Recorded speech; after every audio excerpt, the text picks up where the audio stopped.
More Guns, Less Crime, Understanding Crime and Gun Control Laws, and is the author of a book coming out next month on antitrust enforcement. Opinion pieces by Dr. Lott have appeared in the Wall Street Journal, the New York Times, the Los Angeles Times, USA Today, and the Chicago Tribune. Dr. Lott received his Ph.D. in economics from UCLA in 1984. Before this panel began, I want the members of this subcommittee and the public to know that in order to join us today, Mr. Scott had to miss a memorial service for his daughter. Mr. Scott, I want to publicly acknowledge the sacrifice that you've made to come here today. I did it at the beginning, but I didn't make it quite so explicit. And I want to thank you again for your extraordinary courage in being here and your willingness to share your thoughts with this committee. I'm going to begin this panel with your testimony. And before we do that, I'd like to make the record clear that all of the written testimony any of this panel has submitted will be admitted to the record without objection. I hear none, and it's so ordered. And we'd ask you all to generally summarize your statements so that we can move this along in a generally expeditious fashion. Mr. Scott, you're recognized. Please let us hear from what you have to say. And thank you, ladies and gentlemen, for hearing my heart. At this very moment, in a cemetery in southern Denver, Chapel Hill Cemetery, they're erecting the 13 crosses that I think are well known across the country as a permanent memorial at the head of my daughter's grave. And my heart really longs to be there with my children, Bethany and her husband Don, Dana, Craig, and Mike. But it's with their blessing that I'm here today, and I appreciate that. I realize that I'm a mere pawn in today's hearings, but I'm a willing pawn because I dare to believe that I can make a difference. Every once in a while, a pawn has been used to checkmate a king. And I have no hidden agenda, and of course I have no political aspirations. I simply speak to you as a broken-hearted father, and I only ask that you allow your heart to hear me for the next few minutes. Since the dawn of creation, there's been both good and evil in the heart of men and women. And we all contain those seeds. We contain the seeds of kindness and the seeds of violence. And the death of my wonderful daughter, Rachel Joy Scott, and the deaths of that heroic teacher and the other 11 children who died must not be in vain. Their blood cries out for answers. The first recorded act of violence was when Cain slew his brother Abel out in the field. The villain was not the club he used. Neither was it the NCA, the National Club Association. The true killer was Cain, and the reason for the murder could only be found in his heart. In the days that followed the Columbine tragedy, I was amazed at how quickly fingers began to be pointed at groups such as the NRA. I am not a member of the NRA. I am not a hunter. I do not even own a gun. I'm not here to represent or to defend the NRA because I don't believe they're responsible for my daughter's death. Therefore, I don't believe they need to be defended by me.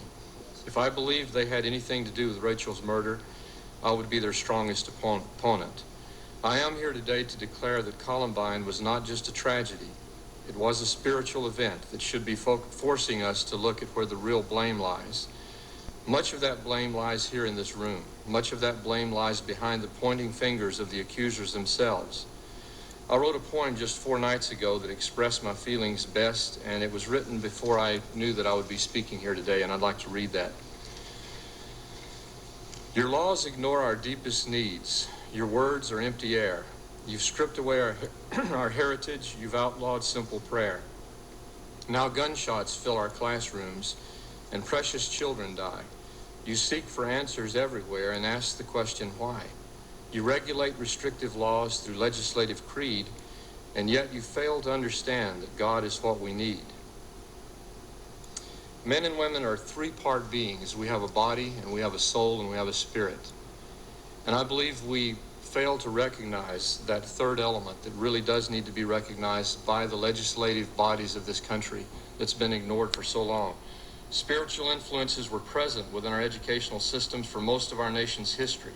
Many of our major colleges began as theological seminaries, and we know this is a historic fact. What has happened to us as a nation? We've refused to honor God, and in doing so, we open the doors to hatred and violence. And when something as terrible as Columbine's tragedy occurs, politicians immediately look for a scapegoat such as the NRA. They immediately seek to pass more restrictive laws that continue to erode away our personal and private liberties. We don't need more restrictive laws. Eric and Dylan would not have been stopped by more gun laws or metal detectors. No amount of laws can stop someone who spends months of planning this type of massacre. The real villain lies within our own hearts. Political posturing and restrictive legislation are not the answers. The young people of our nation hold the key, and there is a spiritual awakening that's taking place that will not be squelched. We don't need more religion. We don't need more gaudy television evangelists spewing out verbal religious garbage. We do not need more million-dollar church buildings built while their basic needs are being ignored. We do need a change of heart and an humble acknowledgement that this nation was founded on the principle of simple trust in God. When my son Craig lay under that table in the school library and saw his two friends murdered before his very eyes, he didn't hesitate to pray in school. And I defy any law or politician to deny him that right. I challenge every young person in America and around the world to realize that on April 20th, 1999, at Columbine High School, prayer was brought back to our schools. Don't let the many prayers offered by those students be in vain. Dare to move into the new millennium with a sacred disregard for legislation that violates your conscience and denies your God-given right to communicate with Him. And to those of you who would point your finger at the NRA, I give to you a sincere challenge. Dare to examine your own heart before you cast the first stone.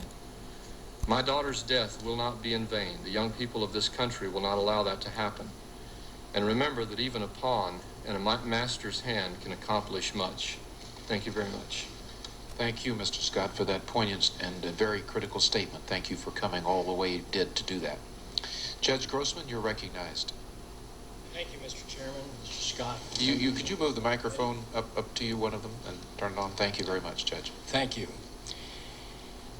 I am impressed with Mr. Scott's testimony. He makes a point which I think all of us would do well to acknowledge, and that is that there is a problem that relates more to the rents in the fabric of the moral culture of our society than many of us care to acknowledge. And those rents in the fabric, the moral fabric of our society, will not be mended by simple legislation. They must be mended in the hearts and minds of our people. And it is certainly high time that we paid attention to that as we, each of us, conduct our lives, whether we be public figures or private figures. How we act and how we display ourselves, not only to each other but to our children, vastly affects the behavior that we reflect when they